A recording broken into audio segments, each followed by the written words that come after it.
Welcome everyone to episode 7 of I don't even know how long this series is going to go, but it's about the Basketball Hall of Fame nominees. And I'm Kirk Buchner along with Vinny Lospinuso, and I run Not in Hall of Fame, and Vinny is America's favorite sports historian. I'm going to keep saying that every time until that is officially cemented on your gravestone. Of course, I'm so much older than you, I will never see it. I'm just going to assume it's going to happen.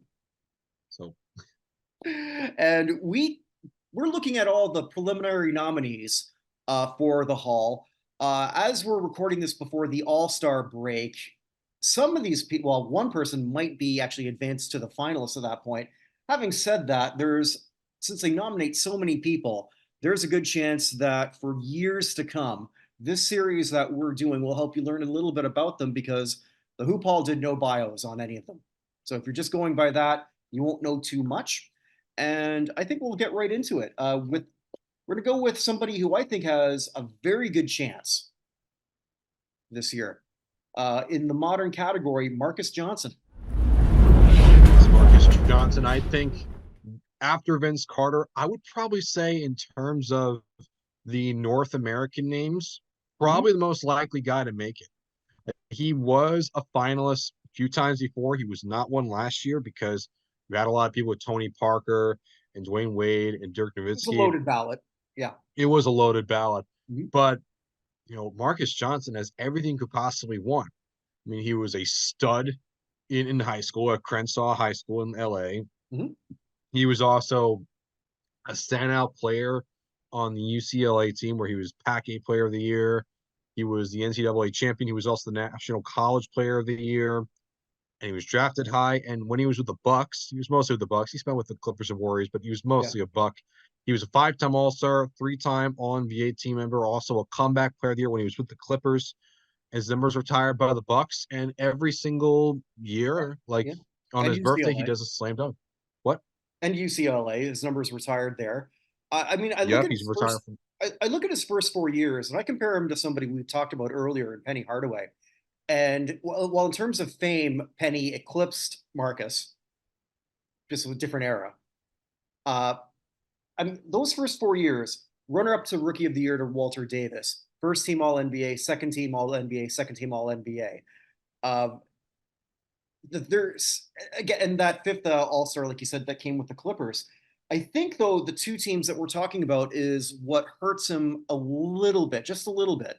Milwaukee, even though they won a title before that under Kareem Abdul-Jabbar, and they've won one since with Giannis Antetokounmpo, Milwaukee is still a lower market team that doesn't get a lot of national respect, and only get it briefly. Yeah, they've gotten it briefly. Like, those Bucks teams were probably the best teams in the 80s that never went to the finals because they were often up against the Sixers and the Celtics. But when it came to that time period for the Central Division in the Eastern Conference, the Bucks were the premier team for the first half of that decade. They won the first 5 years of the 80s decade. Johnson and, of course, Sidney Moncrief and a couple others led the Bucks to several division titles, and they made a couple Eastern Conference Finals appearances in '83 and '84, where, unfortunately for them, fell both times. That's like being one of the bridesmaids who doesn't get to do a speech at the wedding. It's then your second best periods with the Clippers, and in the 80s. Enough said with there. Saying that, though, what works also in his favor is he's still in media, and did you ever see him in White Man Can't Jump? I've never seen White Man Can't Jump. Nope. Okay. All right. That's your homework. You're gonna watch that movie, and he had the best scene in it. Yeah. He has been a color Raymond, is that you? He tried to stick up a convenience store right where he was hustling basketball. just put on a ski mask. He says that he still gets recognized for it. I guarantee you that he is not telling lies on that one. I don't think he is. Yeah, I'm sure he's not. I love his candidacy. I think, like you said, the only thing he doesn't have is anything international. I don't care. I think I've got him as a top 10 guy. I've had him since I started this list. And I think we also undersold what he did in college. like the best player then when that really mattered because you weren't leaving college early. Last part of again, he was recruited by Wooten. Yeah, the legendary John Wooden. You know those Yeah. UCLA Bruins teams, but look at how much he won. Naismith Men's College Player of the Year, John Wooden Men's Player of the Year, Oscar Robertson Trophy, Adolph Rupp Trophy, NABC Division One Player of the Year, Yep. AP College Basketball Player of the Year, UPI College Basketball Player, Helms Foundation, Sporting News, Consensus All American, Pac-12 Player of the Year. Again, he was dynamic in college. Now, was he as good as UCLA as Kareem or Walton or whatever? No, Oh, but who at the won? same time, he was Yeah. still pretty dominant, and that's nothing against him. That just tells you just the culture that the legendary John Wooden had in place at UCLA. Again, they have the most championships in NCAA basketball history for a good reason. It's because of John Wooden He and also also dealt, great Eugene Barlow afterwards. yeah. Yeah. I mean, he also dealt with a bit with substance issues, which probably hampered his career somewhat. Uh, that might, like, who knows? Maybe if he would have not had that, he might have gotten a sixth All Star. I don't know. Either way, I don't think that he's on the wrong end for me in the Hall of Fame. I've been a champion of his for a while, and I think on a weaker ballot of new incoming people, this is a great time for him. Yeah, I think, like I said, after Vince Carter, I think he is the most likely chance to make it this Yeah. year, and I really do mean that. Especially in a weaker bout, like we saw people like Chris Webber and Tim Hardaway finally make it. Mhm. Hopefully, get people like Marques Johnson also joining them as well. Yeah, well, Weber and Hardaway had two different issues that sort of plagued them a little bit differently. Well, yeah, but I'm just That's using an neither here nor example because yeah. that's sort of similar. No, it's good. I like it. I guess we'll go right. We'll stay in the. I guess we'll sit the Central Division with Trader Jack McCloskey.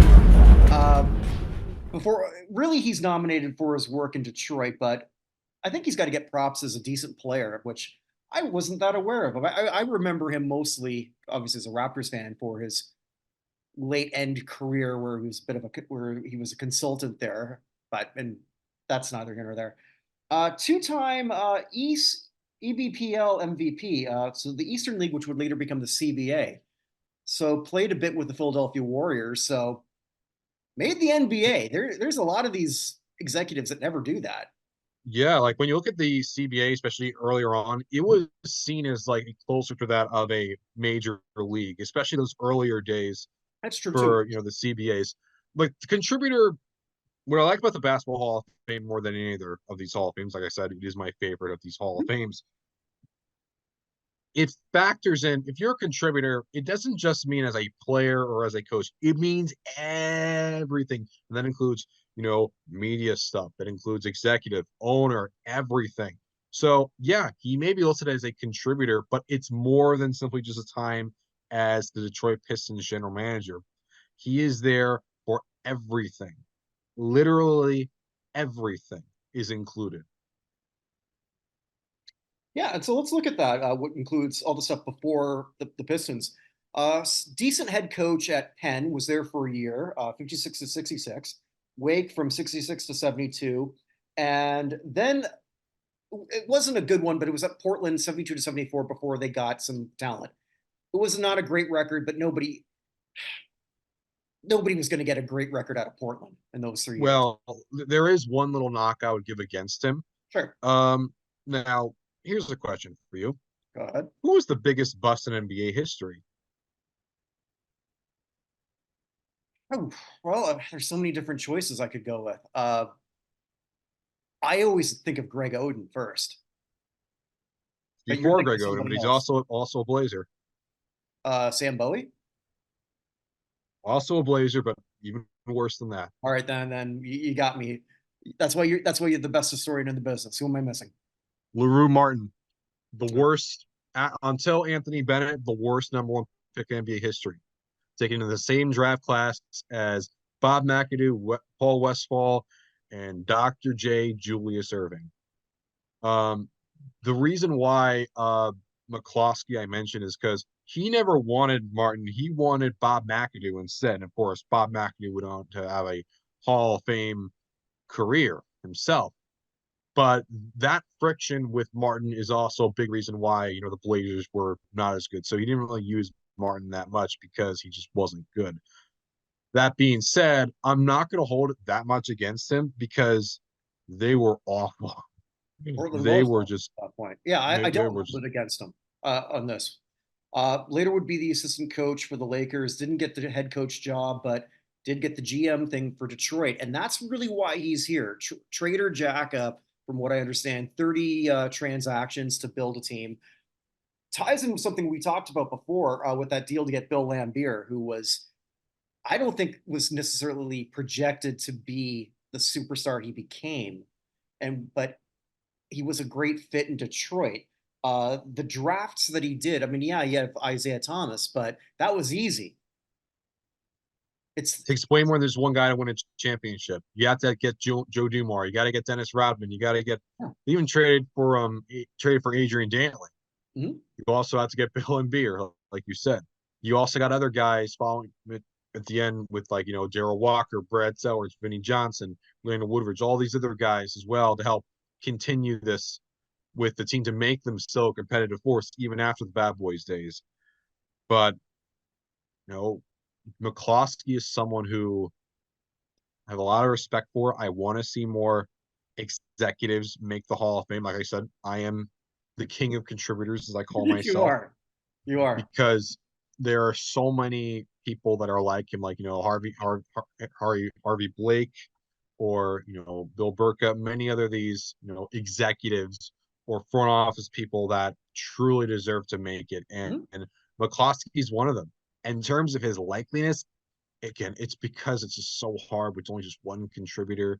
That's the main reason. But I definitely would love to see Trader Jack make it. Okay. Yeah, it's a very good resume. I'd ask you who we're talking about because I don't know nicknames too well. Here's somebody who I think who has no shot in hell, and that's because of where he's from. Andrei Kirilenko. Right now, Yes. let's just be blunt. Uh, Halls are not really too big on doing anything political, especially with Russians right now. Andrei Yeah. Kirilenko, I don't know what his political affiliation is. I didn't even know this until I was doing the research. So, like, I assume that he is because it says, and I know it's Wikipedia, but it's like Russian American. Like, what the hell? How is that Yeah. possible? And then I look Well, up, you can have well, both passports. yeah, you can. I mean, you Okay, could but have, I you could, didn't know that you could do that from Russia. I just assumed incorrectly that you can't do that. Shows what I know. yeah. Um, AK-47 is his nickname, and funny enough, it's not just a coincidence, but the place where he grew up and born is actually where the AK-47 was created in Ishvik, if I'm saying it right, in Russia. Well, if we're not, I'm sure all the people who are watching from Russia. Sorry, but you're You drunk never anyway, know. so what difference does it make? That is true, but I have I love his case. I'm not saying he's going to make it, even though I think he should. I like his case too. I think, Go on. I think, in my personal opinion, the most underrated NBA player of the 2000s. Hmm. Okay. Now, and he also was a stud in Europe, four-time Russian Player of the Year, EuroLeague player, United League MVP, so EuroBasket MVP, so on and so forth. But man, he was just a dominating force on the court Mhm. for Russia in general. Well, also, Also, one of the best nicknames. well, let's look at before we go everything on Russia. A very good player for the Utah Jazz. You kind of got me there, Vin. I wasn't really thinking about who is the most underrated player of the decade, and maybe he is. I haven't really thought about that. I don't have a counter to that, so I'll just put that in a pin and maybe come back to you at another episode for this. But he did have an All-Star, three-time All-Defensive player. Also, apparently, a really good guy from what I've read from other teammates in Russia too. Like Russian basketball hasn't been what it was like when they were sort of like combating against the United States before that. So that the talent there is sort of petered off a bit or has been surpassed by other countries. Saying that, does Russia get an Olympic medal without him in like what year was that? 2012? I don't see it. No, he again, he was the best player Russia had for a lot of his time Mhm. as an active player. He like again, he was a sharpshooter, and also he was so important to his team success. In fact, you look at just NBA alone for his career box minus, he's 27th all time throughout the entire history of the NBA. That's very impressive considering we're not talking about a world beater in Utah. I mean, they were Mm, good, but 27th all time. Everyone else above him: Dwayne Wade, Jimmy Butler, Manu, Malone, Shaq, McGrady, Drexler, KG, Duncan, Kareem, good stuff. Davis, Barkley, Irving, Giannis, Curry, Harden, Durant, Kawhi, Stockton, Bird, CP, David Robinson, Magic Johnson, LeBron James, Michael Jordan, Nikola Jokic. He has the highest career leaders box minus that's not in the Hall of Fame. And that is unbelievably That's high. stellar. That is stellar. Still in the game, Russian presidents, the basketball president. So, but I do think the political leanings right now is going to hurt him, not as much as it's hurting things in hockey, I think. Yeah, I agree with that. Yeah. And this is saying That's as another someone show. who I'm saying this as someone who really like I do not care about those political stuff. Like I don't care if China's into some wars or Russians the wars. That stuff doesn't really bother me Well, that we much because care. We just don't care in relation to this. We separate the politics from the person. yes, but I'm also Yeah. aware, to be fair, that that is sometimes that's very easier said than done when it comes to a lot of people. In case in point, just see online, you'll see everything Yeah. I'm saying. But yeah, like Andrei is someone who is so underrated, Mhm. so just dominant. Like he's also 59th all time for value over a replacement player, and he Mhm. has a 14th in terms of defensive box plus minus. Also, his offensive box plus minus is 70th, Okay. which is I insane. hold the box plus minus very high. Vorp for centers, not so much because there weren't a lot of good centers. But True, though I'm I nitpicking don't it. use it offensively as much, but I use it high for career, like No, overall sure, sure, 27.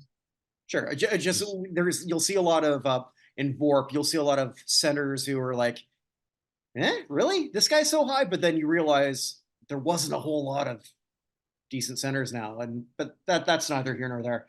oh yeah, like so underrated. Such a great player. So also again, Yeah, badass nickname. And I understand the political stuff with America and that's why Russia. I said no chance, unfortunately. Not no change for a while. Yeah, Now, will I always support him? Absolutely. but I Will could be I wrong. be Never know. will I be shocked if he doesn't make it for at least the next decade? Not at all. But I will say one thing. He is a nominee, and that's better than not being on this list at all. Talking about you, Oscar, for a long. There you go. And we're gonna go so far back that the ghost of Charles Follis called me up and said, "Man, that guy's old." That's a joke only for you, Vin. I don't think anyone else will really get that one, but I understand that joke pretty well, yeah, actually. there you go. That was just for you. Billy Markward, I had to do a whole lot of research on him, and it was hard to find because I couldn't find a whole hell of a lot. We're talking Yes. about somebody whose lifespan was so long ago. And this is not a joke. He was a veteran of the Spanish American War. William McKinley days. Yeah, I. This has got to be the first time that we've ever talked about a veteran from that war. It has to be, right?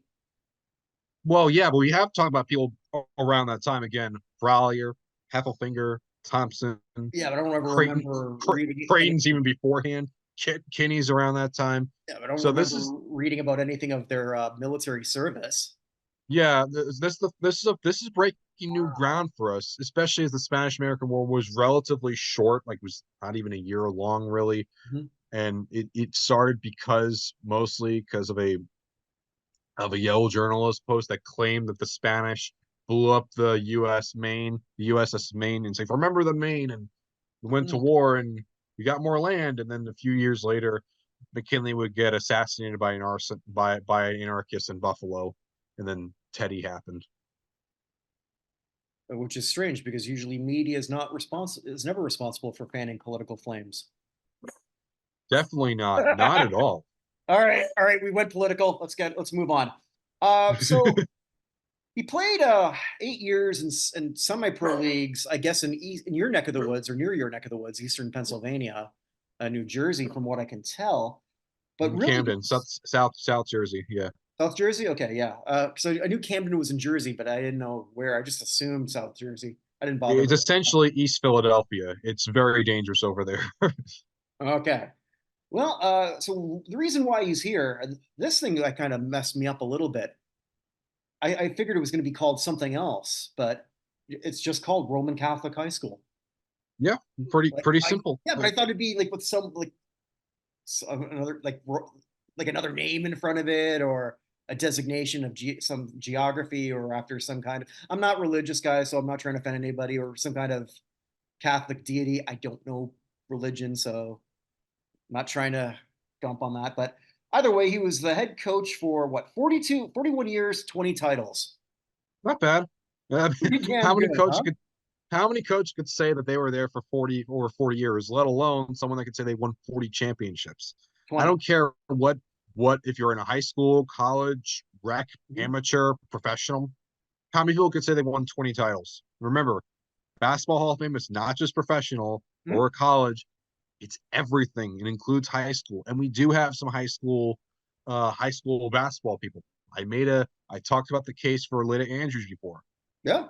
Billy Markwood, again, the Be Roman tough Catholic though. high school in Philly, Do dominant, and over yeah. 200 of his players went on to play collegiately. I think what I also like that's one thing I like a lot there too.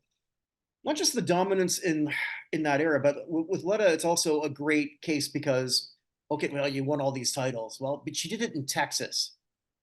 You also did it in Philadelphia, and that area is a basketball haven and always has been, Mhm. from day one. So we're not exactly talking about sort of okay, well, you were the best in Delaware, you know, No, or it's an Alaska. Eastern, it's an Yeah. Eastern Pennsylvania, of course, hotbed of basketball. Mhm.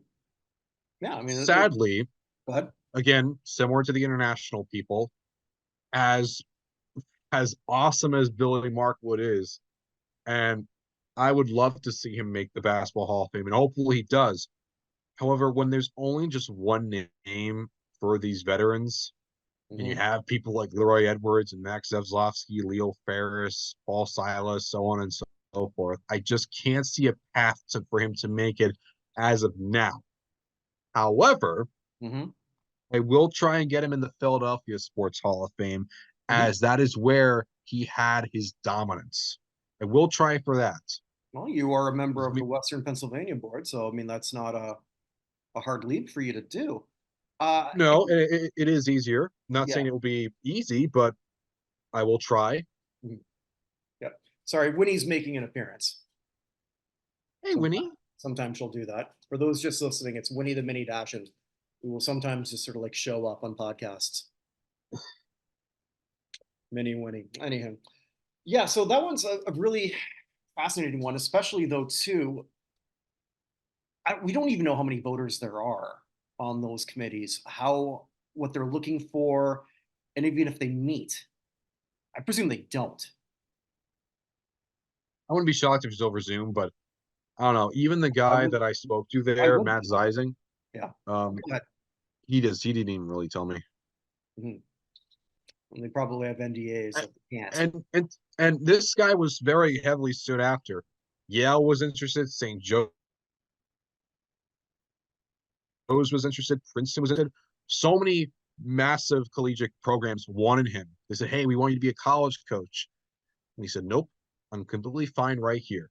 Yep. And he made captains, he made lettermen, Mhm. he made own coaches. And in fact, the Markward Award is listed to the best Catholic lead athlete or scholar In Philadelphia or Eastern Pennsylvania, in Philadelphia, and the suburban areas of Philadelphia. Yes. and it's still named that. It's still called that, and the Markwood Club is what decides it in his honor at the Williamson's restaurant in Philadelphia. Nice.